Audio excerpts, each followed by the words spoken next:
Welcome to week 4. It's the final episode of our Merry Christmas Darling panel tutorial Quilt Along.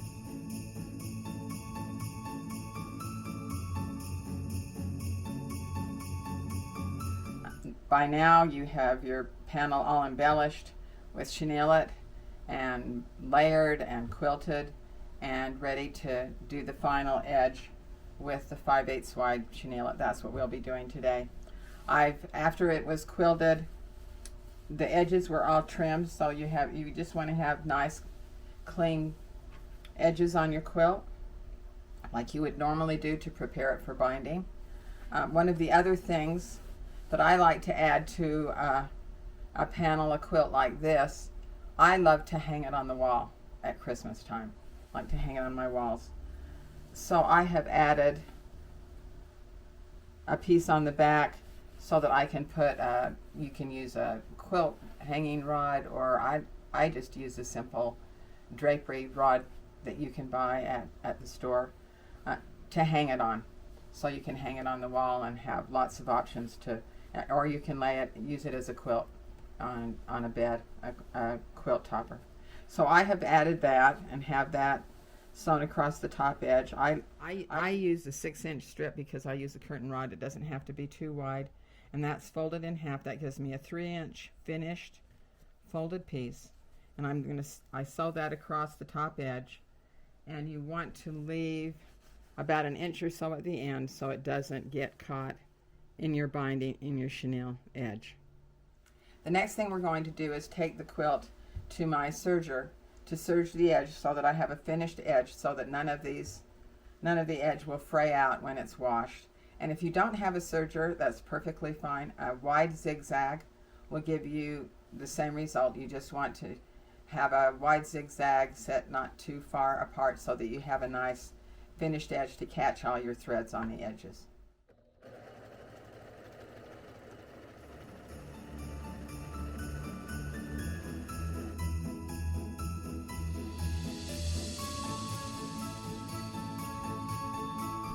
I've measured the edges of my quilt. We're going to be putting 2 layers of 5/8 inch wide Chenille-It on both sides of that serged or zigzagged edge to finish it instead of binding. And so I have measured the edges of my quilt, and I will need a total of 8 yards to go around the quilt with 1 layer. And so I am going to measure off 8 yards.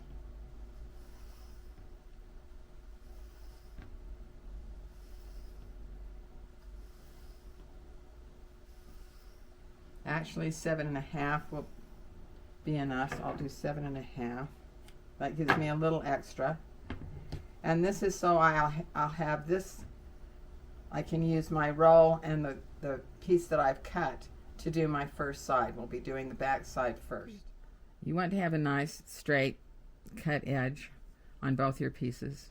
And I'm just layering one on top of the other. This is the 5/8 inch wide Chenille-It. My edge is serged. I'm making sure that I have 1/8 of an inch beyond this edge, as well as 1/8 of an inch beyond the edge that I'm stitching down before I start the quilt. And I've set my machine for needle down and about no bigger than a 2.0 stitch length, which it will be just fine for stitching down the bias on the edge. And you just want to keep your two layers together and check your 1/8 of an inch as you're stitching down, and stitch down the center of that tape. And this is on the wrong side or the back side of your quilt. And you can check by pulling it back and seeing that your stitching is far enough over to the edge to hold everything in place. 1/8 of an inch is just about exactly right.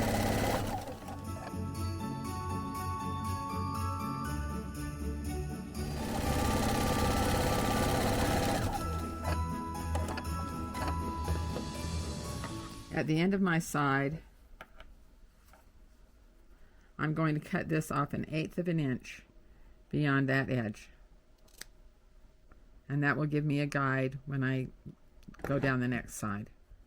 Now I have a guide on just how far over this needs to go and how far at the top, and I'm just going to line that up and start my next side. This is going to be stitched again on the top side, so I'm not worried about even back stitching this as I start. And again, 1/8 of an inch from the edge.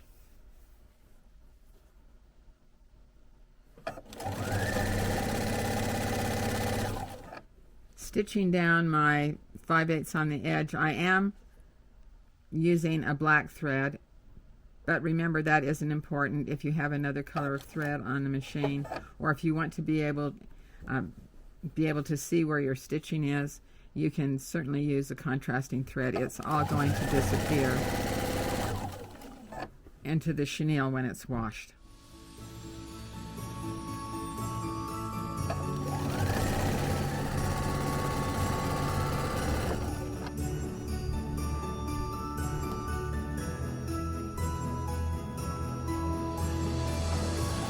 Side has the chenille on all 4 edges, and we flipped it over. The last thing we're going to do is the top side, and now we have a guide because we've extended it 1/8 of it beyond the edge on all the edges. It gives us something to follow when we put down the top side.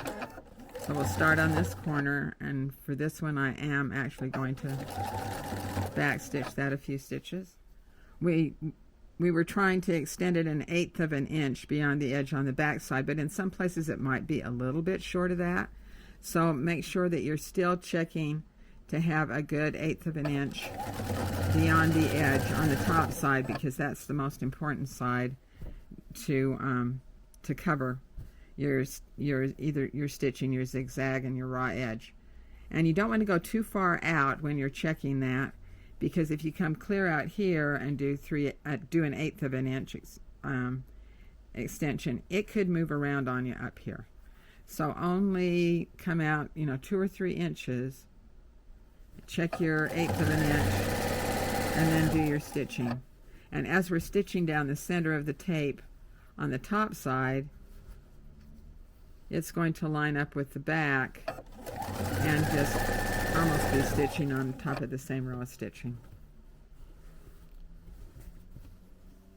I'm also making sure my 2 layers on top are lined up as I'm going down. So I have 2 layers on the back and 2 layers on the top now. I will have a total of 4 layers on this edge when the top is finished.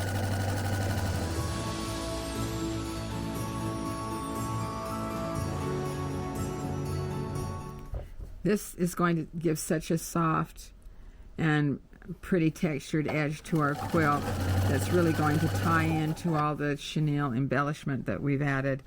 But this is a wonderful way to finish an edge, not just on a quilt that's embellished with chenille, but any quilt that you want a soft edge on. A traditional edge with that, gives you a very flat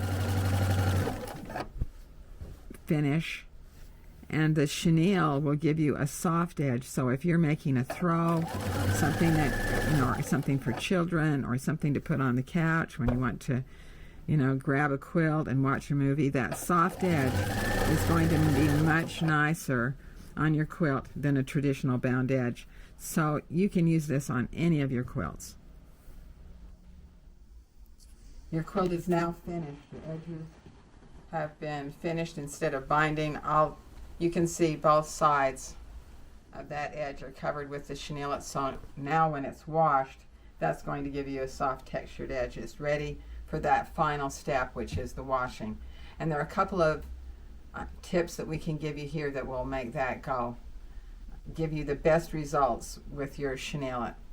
The first thing you want is, preferably, an agitating washing machine. I know a lot of people don't have those anymore, but the agitating washing, it's the agitation that releases the fibers on the Chenille-It and gives you the wonderful texture.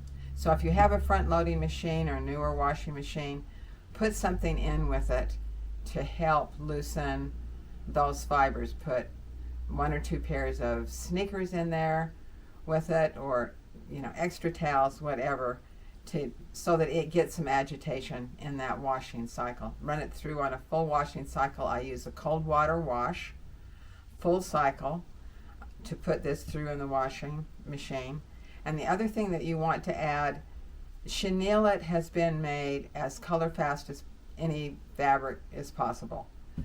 But just to make sure, when you're using colors like black and red on the quilt, this panel that we've done, there's a product called Shout Color Catcher, and put 2 or even 3 sheets of that in with your wash, and then if there is anything that comes out in the way of color, it will be caught with these sheets and your quilt will be perfect.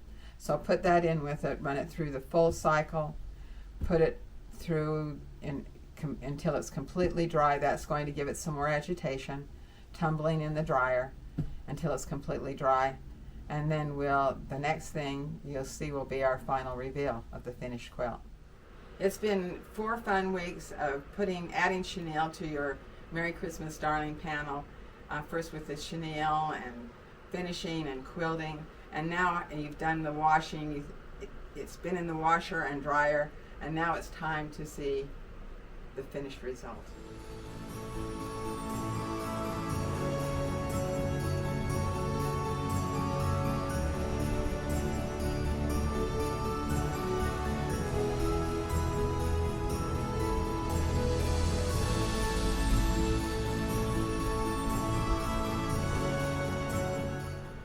Thanks for being part of our Merry Christmas Darling Quilt Along. It's been a fun 4 weeks of stitching and quilting and washing, and now you have a beautiful quilt to save and use this next Christmas season.